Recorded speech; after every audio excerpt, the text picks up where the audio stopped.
You're about to learn something that might make you uncomfortable, but it could completely change how you understand love. If you've ever walked away from someone who treated you well, if you've ever said they are perfect but I just don't feel it, or if you've ever felt more attracted to people who confuse you, ignore you, or keep you guessing, this video is about you. Because here is the truth no one warns you about. Sometimes the reason healthy love feels boring is because your nervous system has been addicted to chaos. You do not miss the person. You miss the anxiety. You miss the emotional roller coaster. You miss the fight for validation that taught your brain what love feels like. And when someone shows up calmly, consistently, and without games, your mind doesn't register safety, it registers danger. So you lose interest. You call it no chemistry. You convince yourself you are settling. And you walk away again. Not because you are broken, but because your brain learned love in survival mode. Think about it. Why does the person who replies late feel exciting? Why does emotional distance feel magnetic? Why does peace feel suspicious? It is not romance, it is conditioning. And until you understand this, you will keep chasing intensity instead of intimacy, mistaking anxiety for passion, and rejecting the very love that could finally heal you. To truly understand why your heart keeps picking the wrong people, we have to go back to the blueprint. We have to look at the very foundation of how you were built to perceive affection. Imagine your nervous system is like a finely tuned instrument. If that instrument was forged in a house where the volume was always turned up to 10, where there was shouting or heavy silences, or the constant threat of someone leaving, then that instrument only knows how to play one song, the song of survival. When you grow up in an environment where love is conditional, where you had to be the high achiever to get a hug, or the quiet one to avoid a blow-up, or the caretaker to keep a parent stable, your brain begins to wire itself to equate love with effort. You learn that love is a prize at the end of a long, exhausting race. You learn that if you aren't working for it, if you aren't bleeding for it, then it isn't real. This creates a phenomenon called the trauma bond, and it is the most powerful drug on the planet. In a toxic or inconsistent relationship, your brain is caught in a loop of intermittent reinforcement. This is the same psychological mechanism that keeps people pulling the lever on a slot machine. If the machine paid out every single time, you would get bored and walk away. But because it only pays out once in a while, your brain stays locked in. You are waiting for that one moment of warmth, that one "I love you," that one night of deep connection that makes all the fighting and the ghosting feel worth it. When that moment finally comes, your brain floods with dopamine and oxytocin. Feels like fireworks. It feels like a soulmate connection. But it's not. It's just the relief of no longer being in pain. You aren't high on love. You are high on the temporary cessation of agony. Now, imagine a healthy person walks into your life. Let's call him the stable partner. This person texts you back within 20 minutes. They tell you they had a great time on the date and they want to see you again on Thursday. They don't play games. They don't leave you on read for 3 days just to see how you'll react. To a normal, regulated nervous system, this is paradise. But to you? To your chaos-addicted brain? This is a flat line. There is no mystery to solve. There is no mountain to climb. There is no validation to win because they are already giving it to you for free. And because you've been taught that love must be earned, your brain interprets this free love as low value. You think, if they like me this much already, something must be wrong with them. Or you think, I just don't feel that spark. That spark you are looking for is often just your internal alarm system going off. It's the feeling of your body recognizing a familiar threat.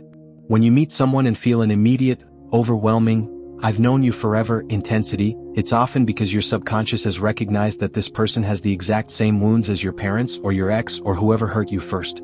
Your subconscious is saying, here is a chance to finally get it right this time. If I can make this unavailable person love me, then I will finally be healed. It's a pursuit of a ghost.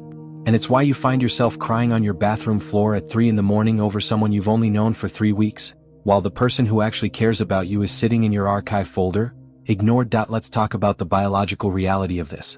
Your amygdala is the part of your brain responsible for the fight or flight response. When you are in a chaotic relationship, your amygdala is constantly on high alert. You are living in a state of hypervigilance. You are analyzing the tone of their voice, the speed of their typing, the way they looked at you when they walked through the door. This state of high arousal mimics the feeling of passion. Your heart rate is up, your breathing is shallow, your focus is narrowed entirely on that one person. We have been socialized by movies and music to believe that this is what true love feels like. We think if we aren't losing our minds, we aren't in love. But biologically, this is a state of distress. It is unsustainable. It is literally toxic to your body. Long-term exposure to this kind of stress increases your cortisol levels, wreaks havoc on your immune system, and leaves you emotionally bankrupt. When you enter a healthy relationship, your amygdala finally gets to rest. Your parasympathetic nervous system, the part that helps you rest and digest, takes over. This feels like a lowering of the lights. Feels like a slow, deep breath. But if you have never experienced this before, it doesn't feel like peace. It feels like boredom. It feels like you are settling. You might even start to feel itchy or irritable. You might find yourself picking fights over nothing just to get a reaction. What? Because your brain is literally going through withdrawal. It is craving the hit of adrenaline and cortisol that it's used to. You are like a person who has lived in the middle of a construction site for 20 years and then moves to a quiet cabin in the woods. The silence is deafening. You can't sleep because it's too quiet. You think the silence is a sign of danger when in fact the silence is where the healing begins. This is where most people sabotage themselves. They get to the 3-month mark with a healthy person, feel the boredom, and they run. They go back to the ex who makes them feel alive, or they jump into another high-intensity short-term fling. They tell their friends, "He was so nice but the chemistry just wasn't there." What they really mean is, "He didn't trigger my trauma and I don't know who I am without my trauma." If you want to break this cycle, you have to be willing to be bored. You have to understand that real chemistry isn't an explosion, it's a slow-growing garden. It's something that is built through trust, through vulnerability, through the quiet moments of sitting on the couch and just being yourself. Think about the cost of chasing the intensity. Look back at the relationships that gave you that spark. Where are those people now? Did they stay when you were sick? Did they support your career goals? Did they make you feel safe enough to share your darkest secrets? Or did they disappear the moment things got real? The intensity of the spark is almost always inversely proportional to the longevity of the relationship. The brighter the fire, the faster it burns out. Healthy love doesn't burn, it glows. It provides warmth without consuming you. We have to redefine what chemistry means. We need to stop looking for the person who makes us feel like we're on a roller coaster and start looking for the person who feels like a long, warm bath. We need to look for someone whose presence makes us feel like we can finally take our armor off. That doesn't mean the relationship won't have passion. In fact, the passion in a healthy relationship is far deeper and more satisfying than the frantic sex of a toxic one. When you feel truly safe with someone, you can explore parts of yourself you never dared to show. You can be playful, you can be weird, you can be completely raw. That is where true intimacy lives. It's not in the grand gestures or the dramatic reunions. It's in the safety of being known that if you find yourself in a boring relationship right now, I want you to try an experiment. Instead of focusing on what's missing, the drama, the chase, the uncertainty, focus on what's present. Focus on the fact that you didn't have to wonder if they were going to call. Focus on the fact that they remembered your favorite coffee order. Focus on the way your body feels when they hold you. Does your heart rate go down? Do your shoulders drop? That is the feeling of a regulated nervous system.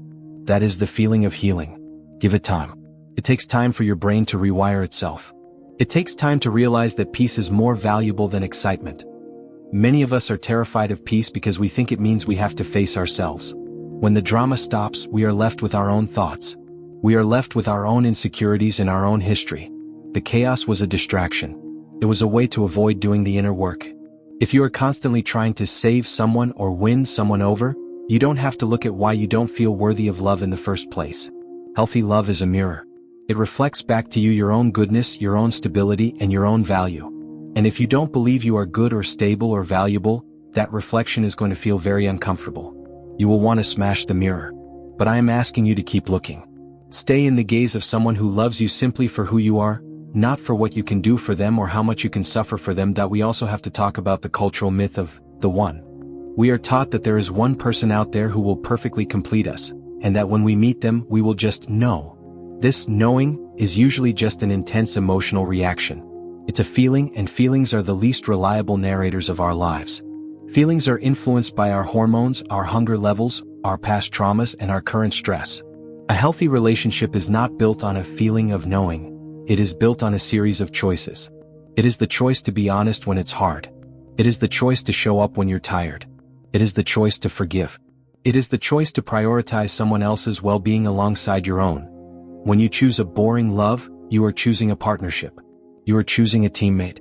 You are choosing someone to walk through the mundane parts of life with, the grocery shopping, the taxes, the Tuesday nights, the aging process. Life is mostly made of mundane moments. If your relationship requires high-octane drama to feel valid, you are going to be miserable 90% of the time. But if your relationship is rooted in peace, then the mundane moments become the most beautiful parts of your day. The coffee in the morning, the walk in the park, the quiet conversation before bed, these become the highlights. You might feel like you are losing your edge by choosing stability. You might feel like you're becoming one of those boring couples you used to mock. But let me tell you a secret. Those boring couples are the happiest people on earth. They are the ones who have the energy to pursue their passions, to build businesses, to raise healthy children, and to actually enjoy their lives. They aren't spending all their mental energy wondering why their partner hasn't texted back. They aren't crying in their cars before they go into work. They have a solid foundation which allows them to build a magnificent skyscraper of a life on top of it. You cannot build anything lasting on shifting sands. Breaking this addiction to chaos is not easy. It's like recovering from any other substance abuse. There will be moments of intense craving. There will be moments where you miss the high of the toxic ex. There will be moments where you feel like you are missing out on some grand, passionate romance. When those moments come, I want you to remember the lows. Remember the anxiety that made your stomach hurt. Remember the feeling of being discarded. Remember the way you had to shrink yourself to fit into their life. Contrast that with the peace you have now. The peace is quiet, but it is deep. The peace is subtle, but it is strong. Healing your nervous system is a daily practice. It involves learning how to self-soothe when you feel that itch for drama. It involves learning how to communicate your needs clearly instead of playing games to get them met. It involves being honest with yourself about your patterns. It involves choosing the unfamiliar peace over the familiar pain over and over again until the peace becomes familiar. This is the path to the love you actually deserve. You are not broken. You were just adapted to an environment that required chaos for survival. But you are not in that environment anymore. You are safe now. You are allowed to be happy. You are allowed to be calm. You are allowed to be with someone who makes your life easier, not harder. You are allowed to choose the person who is perfect, and actually allow yourself to feel it. It won't feel like a lightning bolt. It will feel like coming home after a very long, very exhausting journey and finally taking your shoes off. Stop looking for the spark and start looking for the light. The spark is a warning. The light is the way. The spark burns out, the light stays. The spark is about them, the light is about us. If you can change your perspective, you can change your life. You can stop being a victim of your conditioning and start being the architect of your own happiness. You can stop sabotaging the good ones and start building a life that is so full of peace and joy that you wouldn't trade it for all the intensity in the world. The journey from chaos to peace is the most radical act of self-love you can perform. It is a declaration that you are worth more than scraps of attention. It is a declaration that you deserve to be treated with respect, consistency, and kindness. It is a declaration that you are done with the games. And once you make that declaration, the right people will start to show up. And more importantly, you will finally have the eyes to see them. You will see the boring person for who they truly are, a hero. A person who is brave enough to be consistent in an inconsistent world. A person who is strong enough to be kind. A person who is secure enough to be available. Give yourself permission to stay. Give yourself permission to be loved. Give yourself permission to heal. The life you want is on the other side of the boredom. The intimacy you crave is hidden inside the stability. The healing you need is waiting for you in the calm. Don't walk away this time. Stay. Breathe. Let the silence be enough. Let the peace be your new standard. You have spent long enough in the storm. It's time to come inside. I want you to think about the next time you meet someone who is too nice. I want you to catch that thought. I want you to realize that too nice is just your trauma's way of saying, this person is safe and I don't know how to handle that. Instead of running, lean in. Ask them questions. Get to know their heart. Notice how your body feels in their presence. If you feel calm, stay. If you feel seen, stay. If you feel respected, stay. The spark might not be there on the first date or the second or the third, but a deep, resonant warmth might start to grow. And that warmth will sustain you through the winters of your life in a way that a flash of lightning never could. You are worth the effort it takes to heal. You are worth the time it takes to rewire your brain. You are worth the love that doesn't hurt. Take a deep breath. Let it out slowly. You are safe. You are loved. You are home. If you found value in this deep dive into the nervous system and the reality of healthy love, it's time to take the next step in your healing journey. If you're tired of the cycle and ready to finally choose peace over chaos, make sure to subscribe to the channel and join our community of cycle breakers. We are here to support each other as we unlearn the patterns that no longer serve us. Leave a comment below with the word peace if you are committing to choosing the calm over the storm from this day forward. Your story matters and your healing is possible. I'll see you in the next video as we continue to build the love and the life you truly deserve.